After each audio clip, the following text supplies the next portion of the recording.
There ain't nothing like Iowa, but San Antonio is pretty darn cool. Seeing all these Cyclone fans flood into San Antonio, the Riverwalk just jam-packed with Cyclone Nation right now, and they will also be flooding the Alamo Dome for tomorrow night's game. It should be a great night out here, and again, it's Military Appreciation Night. We have the Iowa National Guard who's going to be out here tonight firing off this big puppy, and I'm going to give you a preview of what that's going to sound like. Go ahead and hit it. Wow! Woo!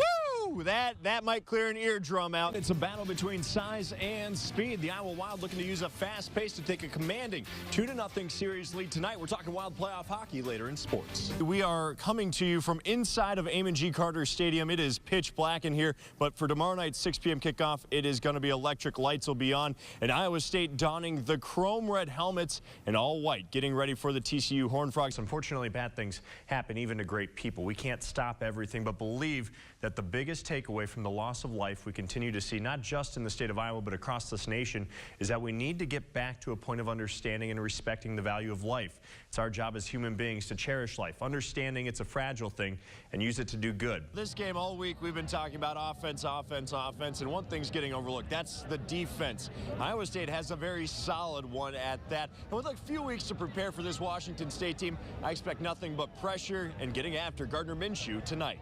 Of course, the Cyclones coming hot off of that Big 12 tournament championship from last weekend. But the big question mark with this young team is, could Steve Prohm bring them down and get them even keeled heading into tomorrow night's game? They talked about it earlier today. I know I'm here to work, guys, but I would be lying if I told you I didn't already make a stop at one barbecue place today. I'm going to make another one tomorrow, regardless win or lose of Iowa State. And I don't know if any of it's going to make it back for you guys. I'm really sorry. Eric Nifong and I might end up eating all the burn ends, the brisket, the sausage, the chicken. It's all really good and won't last in the car. Sorry, Jack and Stephanie. It's all for us. Yeah.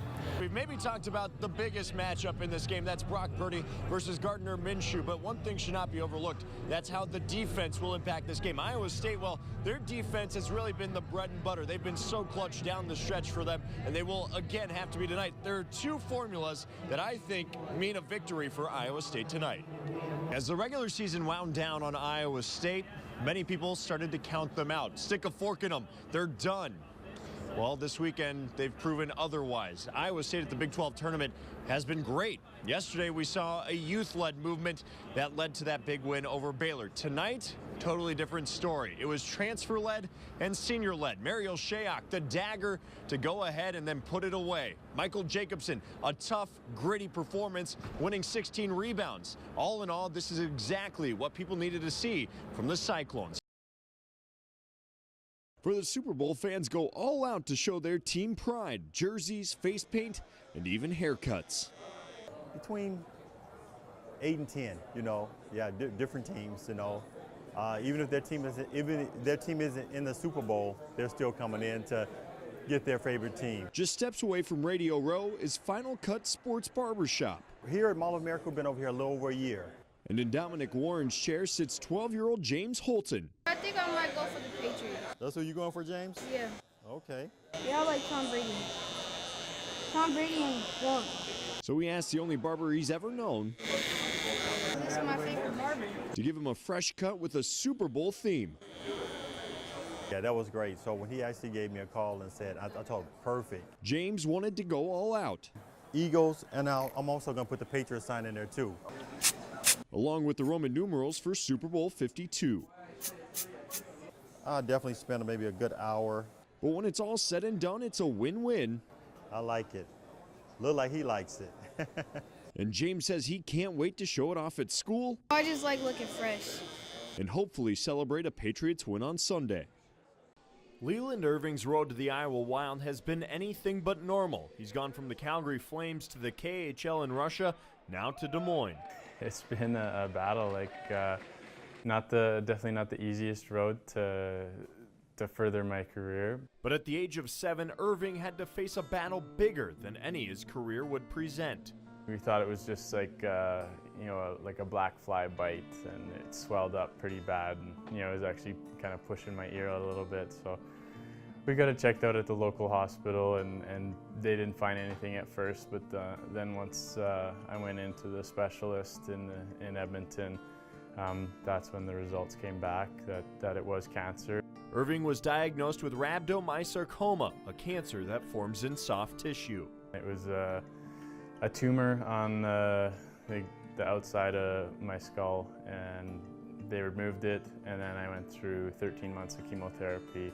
Being 8 years old, I didn't really understand the impact that cancer could have on my life. I knew I would lose my hair, which I wasn't too worried about.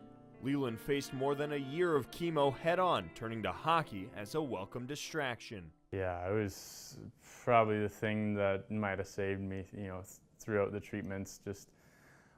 I played hockey almost every day, whether it was in the basement with my brother or road hockey with friends, and I still competed, played regular minor hockey, and I only missed one game and one practice because my blood count level was too low, and we couldn't risk any sort of internal bleeding or anything like that. But it just takes your mind away from everything that's going on, and really just allowed me to be a normal 8-year-old. Irving completed his treatment with the cancer in remission. We were fortunate to catch it early and didn't have to go through any radiation or anything other than that. 18 years of cancer-free. The battle with cancer and his love of hockey shaped Irving into the goaltender you see between the pipes and the man he is away from the ice.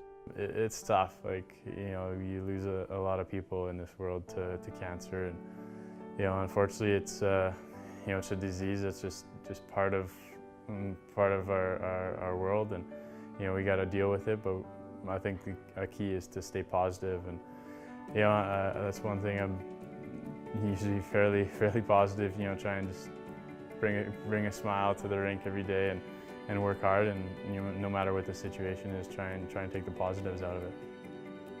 Will Clapper stands out on the Baxter track and field team for more than one reason. 6'3", one of the best shot put throwers in Class 1A, plus he's a great kid, high character kid, good in the classroom. He's, if I have a kid I want another one to model, it'd be Will Clapper. Clapper is a 3-sport athlete: football, basketball, and track and field. His specialty, shot.